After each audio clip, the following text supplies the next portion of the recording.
প্রেমিক তো তার প্রেমিকাকে না দেখলে থাকতে পারে না, প্রেমিকা তার প্রেমিককে দেখলে না দেখলে থাকতে পারে না, বিবি তার স্বামীকে না দেখলে থাকতে পারে না, স্বামী তার বিবিকে না দেখলে থাকতে পারে না, বন্ধু তার বন্ধুকে না দেখলে থাকতে পারে না, সন্তানকে বা বাপকে না দেখলে থাকতে পারে না।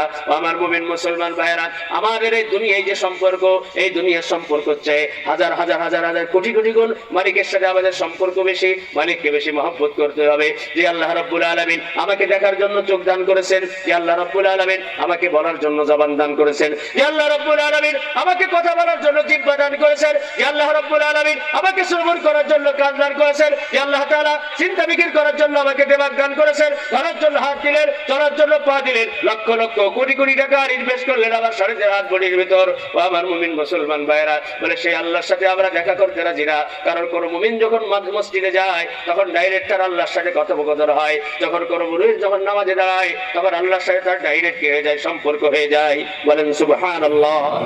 ও আমার মুমিন মুসলমান ভাইরা, এই জন্য আসুন আমরা নামাজ পড়বো, আমাদের গুনাহ মাফ হবে, মালিকের সাথে আমাদের সম্পর্ক হবে, মালিককে আমরা ডাকতে পারবো, মালিকের জিকির করতে পারবো, মালিকের প্রশংসা করতে পারবো, মালিকের পুত পবিত্র বর্ণনা করতে পারবো, মালিকের বড়াই আমরা বর্ণনা করতে পারবো। আমরা যখন আল্লাহু আকবার বলি, আল্লাহু আকবার বলে আল্লাহ তাআলা সবার চেয়ে বড়, আমার গাড়ির চেয়ে বড়, আমার বাড়ির চেয়ে বড়, আমার ক্ষেত খামারের চেয়ে বড়, আমার ব্যবসা বাণিজ্যের চেয়ে বড়, সারা দুনিয়া আকাশ জমি যা কিছু সব কিছুর চেয়ে আমার মালিক বড়।